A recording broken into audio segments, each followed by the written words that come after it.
Good morning, students. Today we are going to start exercise 10.3.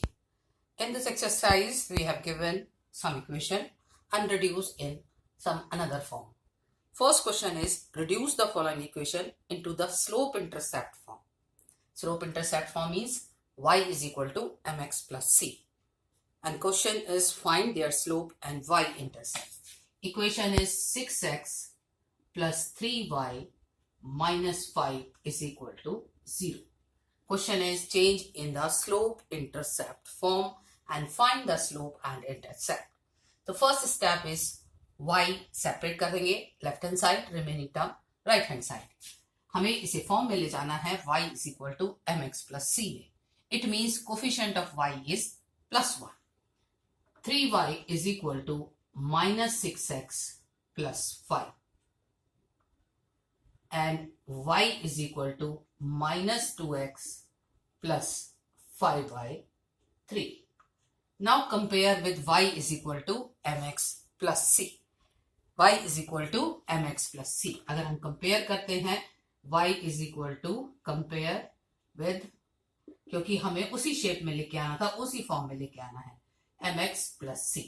तो m is equal to minus 2 and c is equal to 5 by 3. आपको equation given होगी, साथ ही साथ form given होगी कि किस form में आपने कन्वर्ट करना है. y is equal to mx plus c में करना था क्योंकि उसने कहा स्लोप इंटरसेप्ट फॉर्म. एक ही फॉर्म है जिसमें स्लोप भी है m और इंटरसेप्ट c भी है. नेक्स्ट क्वेश्चन, नेक्स्ट पार्ट है इसका थर्ड पार्ट. ये था first part, next is third part. y is equal to 6. तो ऑलरेडी ये हमारी चेंज है y is equal to mx plus c में. अगर कंपेयर करें तो m इज इक्वल टू कितना होगा 0 एंड c की वैल्यू हो जाएगी 6. इट मींस कि ये पैरेलल टू x एक्सिस होगी. Next question, question number second. Second question है reduce the following equation into intercept form and find their intercept also. Intercept form कौन सी थी? x by a plus y over b माइन is equal to 1. x over a plus y over b is equal to 1. तो हमें उस form में change करनी है. हम क्या बोल रहे हैं? राइट हैंड साइड हमारा प्लस 1 होना चाहिए. तो सबसे पहले फर्स्ट स्टेप क्या करेंगे? कांस्टेंट टर्म को राइट हैंड साइड शिफ्ट करेंगे. राइट हैंड साइड हमारे पास सिर्फ प्लस 1 होना चाहिए. तो राइट हैंड साइड जो भी टर्म है हम उसे 1 बनाएंगे. 1 कब बनती है? जब उस टर्म को उसी टर्म से डिवाइड करते हैं. तो हम क्या करेंगे? पूरी इक्वेशन को 12 से डिवाइड करेंगे. तो x over 4 plus y over 6 is equal to 1. हमें इंटरसेप्ट फॉर्म में लाना था. इंटरसेप्ट फॉर्म कौन सी होती है? x over a plus y over b is equal to 1. Right hand side 1 है तो राइट हैंड साइड सबसे पहले आप कांस्टेंट टर्म शिफ्ट करेंगे, उसके बाद उसे 1 बनाना है. 1 बनाने का मतलब उसको उसी टर्म से डिवाइड करना है. अगर -12 होता तो हम पूरी इक्वेशन को -12 से डिवाइड करते. 12 से डिवाइड किया, आपके पास ये हो गया. अब अगर कंपेयर करें हम इसे, जो भी जिस फॉर्म में भी चेंज करना है उसी से, compare with x over a plus y over b is equal to 1. तो a की वैल्यू कितनी हो जाएगी? 4 और b की वैल्यू हो गई 6. ये हमारी इंटरसेप्ट फॉर्म है. हमने इसे इंटरसेप्ट में चेंज कर दिया. Next question, question number third. Reduce it into the normal form. Normal form हमने कौन सी पढ़ी थी? नॉर्मल फॉर्म में हमें रिड्यूस करना है. नॉर्मल फॉर्म हमें इक्वेशन दे रखी है, उसे नॉर्मल फॉर्म में चेंज करना है. नॉर्मल फॉर्म कौन सी थी? x cos alpha plus y sine alpha is equal to p. p क्या था? ओरिजिन से लाइन का perpendicular distance. Perpendicular distance it means p हमेशा पॉजिटिव ही रहेगा. फर्स्ट हमारे पास इसका क्वेश्चन है x minus √3y plus 8 is equal to 0. x minus √3y plus 8 is equal to 0. अब हमें क्या करना है? इसे इस शेप में लेके आना है. राइट हैंड साइड हमारे पास सिर्फ परपेंडिकुलर डिस्टेंस है. इट मींस जो भी कांस्टेंट टर्म है वो आप राइट हैंड साइड शिफ्ट करेंगे. तो क्या आया? x minus √3y is equal to -8. पहली चीज. दूसरा, परपेंडिकुलर डिस्टेंस है. डिस्टेंस कभी भी नेगेटिव नहीं होता. अगर नेगेटिव आता है तो आप नेगेटिव को लेफ्ट साइड में शिफ्ट करोगे, तो -x plus √3y is equal to 8। अब हमारा परपेंडिकुलर डिस्टेंस तो पॉजिटिव हो गया। दूसरा, यहां पे जो कोफिशिएंट है अगर वो cos अल्फा है तो ये sin अल्फा होना चाहिए। अगर याद करें तो cos अल्फा और sin अल्फा में दोनों का डिनोमिनेटर सेम होता है, दोनों के डिनोमिनेटर में परपेंडिकुलर एक बेस मतलब सॉरी जो न्यूमरेटर में आता है cos अल्फा के अंदर आएगा बेस अपॉन हाइपोटेन्यूस, इसके अंदर आएगा परपेंडिकुलर अपॉन हाइपोटेन्यूस, दोनों के डिनोमिनेटर में हाइपोटेन्यूस आता है। और अगर पाइथागोरस थ्योरम से चेक करें तो हाइपोटेन्यूस कैसे निकालते हैं, बेस का स्क्वायर। अगर हमें ये चीज दे रखी है एक राइट ट्रायंगल और हमें ये है हमारा परपेंडिकुलर, ये हमारा बेस और ये है हमारा hypotenuse, this is theta and this is 90। तो अगर हमें यहाँ पे h निकालना है तो हम क्या करते थे, √b² प्लस p²। तो यहाँ भी हम यही काम करेंगे। इसका कोफिशिएंट कितना है, -1, मतलब b यहां से चेक कर रहे हैं, p यहां से चेक कर रहे हैं, क्योंकि ये cos अल्फा है, ये sin अल्फा बनाना है। तो b की वैल्यू जो हुई वो -1 हुई, p की वैल्यू क्या हो गई, वो √3 हुई। तो हमने किससे करना है, डिवाइड बाई √b² -1 का स्क्वायर प्लस p² √3 का होल स्क्वायर। हम क्या कर रहे हैं, पूरी इक्वेशन को परपेंडिकुलर के स्क्वायर प्लस बेस के स्क्वायर के √√ से डिवाइड कर रहे हैं, या कहें हाइपोटेन्यूस से डिवाइड कर रहे हैं, क्योंकि तभी हम उसे कॉस कह सकते हैं और उसे साइन कह सकते हैं। ये क्या हो जाएगा, 1 + 3 this is equal to 2। Length थी हाइपोटेन्यूस, इसलिए हम नेगेटिव नहीं लेंगे, सिर्फ +2 लिखा जाएगा। तो हम डिवाइड किससे करेंगे, 2 से।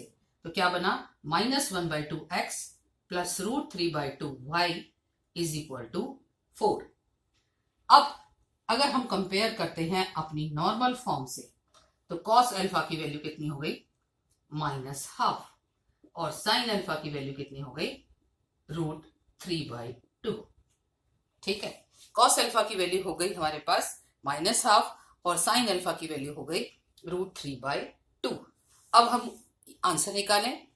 सेकेंड क्वाड्रेंट के अंदर अगर हम चेक करें, ये हमारे पास है cos अल्फा की वैल्यू -12, sin अल्फा की वैल्यू √3। अगर tan अल्फा की वैल्यू निकाली जाए तो tan अल्फा की वैल्यू कितनी आएगी, √3। tan अल्फा की वैल्यू -√3। तो कौन सा ऐसा क्वाड्रेंट जिसके अंदर tan नेगेटिव होगा, या ये कहा जाए कि sin positive and cos negative, कौन सा क्वाड्रेंट। फर्स्ट क्वाड्रेंट के अंदर साइन पॉजिटिव, सारे पॉजिटिव होते हैं। सेकेंड क्वाड्रेंट के अंदर साइन पॉजिटिव होता है, कॉस नेगेटिव होता है। कल भी मैंने बताया, एड ये कहा था, एक लाइन ये याद कर लो, एड शुगर टू कॉफी। ये फर्स्ट क्वाड्रेंट के लिए, ये सेकेंड क्वाड्रेंट के लिए, ये थर्ड क्वाड्रेंट के लिए और ये फोर्थ क्वाड्रेंट के लिए। All sine and cos, tan and cot, cos and sec। Sine positive है, कॉस नेगेटिव है, कौन सा क्वाड्रेंट होगा, सेकेंड क्वाड्रेंट होगा। सेकेंड क्वाड्रेंट में जाने के लिए हमारे पास चाहे तो मैं सेकेंड tan अल्फा की वैल्यू जो आ गई वो -√3 है। अगर प्लस होती तो ये 60 होता, और जब हमें सेकेंड क्वाड्रेंट में जाना होता है तो हम लिखते हैं tan 180 - 60। सेकेंड क्वाड्रेंट में जाना है तो 180 - 60, थर्ड क्वाड्रेंट में जाना है तो 180 + 60, फोर्थ क्वाड्रेंट में जाना है तो 360 - थीटा। हम 180 और 360 इसलिए यूज करते हैं क्योंकि उनमें ट्रिग्नोमेट्रिक रेशो चेंज नहीं होगा। तो अल्फा की वैल्यू जो आ गई वो हो गई हमारे पास 120। वैल्यू निकालेगी कौन से उसमें होगी, साइन पॉजिटिव होगा, कॉस नेगेटिव होगी, वो हमारा सेकेंड क्वाड्रेंट हो गया। tan भी नेगेटिव है। अब हमारी वैल्यू निकालनी है। अगर ये प्लस का होता तो 60 डिग्री पे होता, ये नेगेटिव है और हमें सेकेंड में जाना है। सेकेंड क्वाड्रेंट में जाने का मतलब 180 - थीटा, तो अल्फा की वैल्यू हो गई 120 और p की वैल्यू कितनी हो गई, 4। हमें हर क्वेश्चन के अंदर यही काम करना है। अगर नॉर्मल फॉर्म निकालनी है तो सबसे पहले हमने कांस्टेंट टर्म को राइट हैंड साइड शिफ्ट करना है, उसके बाद कांस्टेंट टर्म को हमने प्लस बनाना है। कुछ भी वैल्यू हो सकती है, 1/2, 2, 3 फ्रैक्शन में भी हो सकती है, लेकिन पॉजिटिव होगी। तो हमने माइनस साइन शिफ्ट किया, right hand side p set हो गया। अब बात आती है कि हमें इसे कॉस बनाना था, इसे साइन। कॉस का न्यूमरेटर बेस होता है, साइन का न्यूमरेटर परपेंडिकुलर होता है। तो हमने हाइपोटेनियस की वैल्यू निकाली, बेस का स्क्वायर प्लस परपेंडिकुलर का स्क्वायर, जो कि 2 आया। तो पूरी इक्वेशन को 2 से डिवाइड कर दिया। अब हमने कंपेयर किया तो कॉस अल्फा की वैल्यू -½ आई, साइन अल्फा की वैल्यू √3/2 आई, तो टेन अल्फा की वैल्यू -√3 आई। अब हमें ये चेक करना था कि हम कौन से क्वाड्रेंट में जाएंगे, साइन अल्फा जिसमें के अंदर पॉजिटिव हो और कॉस अल्फा नेगेटिव हो। तो मैंने कल भी एक लाइन बताई, आज इसलिए दोबारा लिखी है क्योंकि आपने अभी ट्रिग्नोमेट्री नहीं पढ़ी। Add sugar to coffee, add से हम बनाते हैं ऑल, शुगर का एस लेंगे, साइन एंड कॉसेक, टी का टेन एंड उसका रेसिप्रोकल कॉट, और कॉफी का सी और उसका कॉस का रेसिप्रोकल सेक। तो जो भी बोला जा रहा है वो पॉजिटिव होंगे, बाकी नेगेटिव होंगे। इसलिए सेकेंड क्वाड्रेंट के अंदर साइन पॉजिटिव, कॉस नेगेटिव। अगर पॉजिटिव होता टेन अल्फा की वैल्यू तो हम 60 लिखते, लेकिन हमें सेकेंड क्वाड्रेंट में जाना है, इसलिए हमने 180 माइनस थीटा लिखा।